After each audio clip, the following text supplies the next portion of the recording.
Magandang umaga mga kahuwan. Narito na ang ulat sa panahon today. Magandang umaga at happy Friday sa ating lahat. Ito po ang ating latest weather update ngayong May 8, 2026.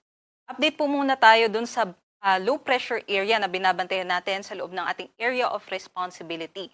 Kagabi nga ng alas 8 ay tuluyan na po itong nalusaw, ngunit ito na nga pong easterlies o yung hangin galing sa karagatang Pasipiko ang nakakaapekto sa buong bansa.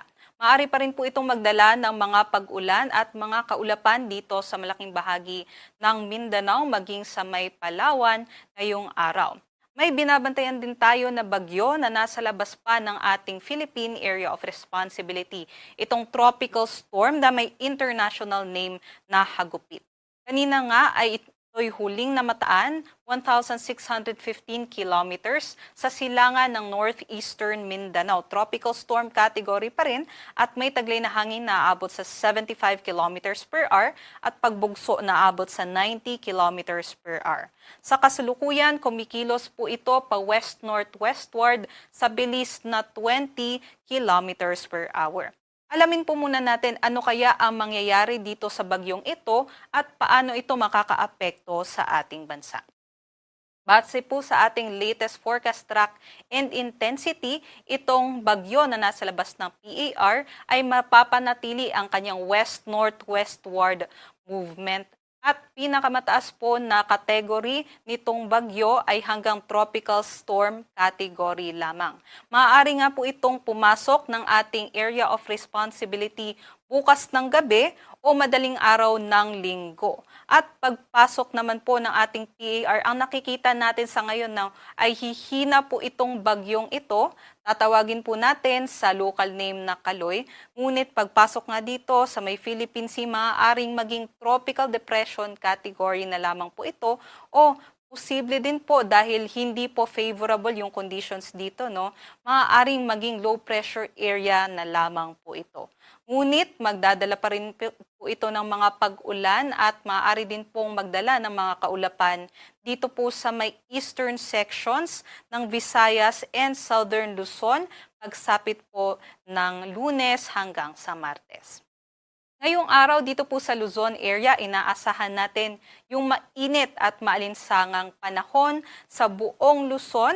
Possible pa rin naman na magkaroon tayo ng mga isolated o yung mga panandaliang buhos ng ulan pagsapit po ng hapon hanggang sa gabi. Ito po yung mga agwat ng temperatura na inaasahan natin ngayong araw. Pinakamataas pa rin sa may Tuguegarao 25 to 39 degrees Celsius. Hanggang 36 degrees Celsius naman po tayo dito sa Metro Manila and then hanggang 33 degrees Celsius sa may Legazpi and Lawag. Sa Tagaytay, 22 to 32 degrees Celsius at sa Baguio naman, 18 to 26 degrees Celsius. Dumako po tayo dito sa Palawan, Visayas at Mindanao.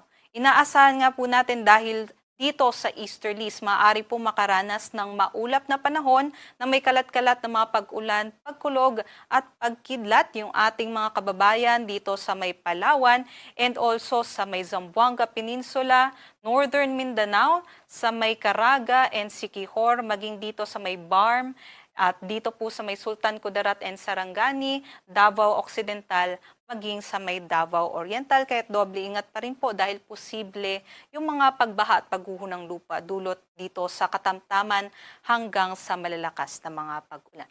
Ito po yung other parts naman po ng Visayas, inaasahan pa rin po natin yung mainit at maalinsangang panahon. Ito po yung ating mga agwat ng temperatura kung saan pinakamataas po sa may Davao, 26 to 34 degrees Celsius. Sumunod ang Tacloban, 26 to 33 degrees Celsius. Samantala dito sa may Zamboanga, Cebu, Iloilo, maging sa may Kalayaan Islands between 26 to 32 degrees Celsius naman po ang kanilang temperatura hanggang 31 degrees Celsius sa may Puerto Princesa at 25 to 30 degrees Celsius naman sa may Cagayan de Oro. Ngunit ito po ay mga air temperature pa lamang o temperatura ng hangin, iba pa po yung ating heat index.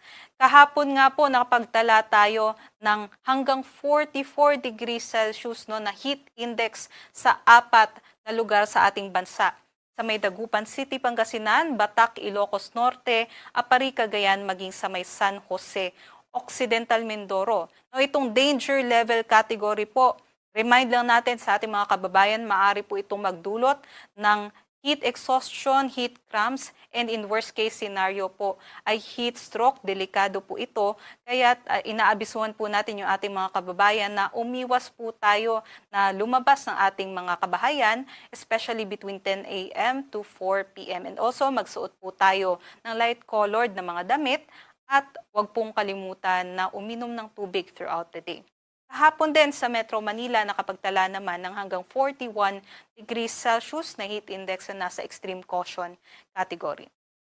Forecast heat index naman po natin sa Metro Manila ngayong araw 40 to 41 degrees Celsius at pinakamataas naman 45 degrees Celsius dito sa may Apari, Cagayan. Aside po dito sa Apari, Cagayan, meron pa pong 21 na mga lugar na maaaring makaranas din ng hanggang danger level na heat index. Kaya doble ingat sa ating mga kababayan.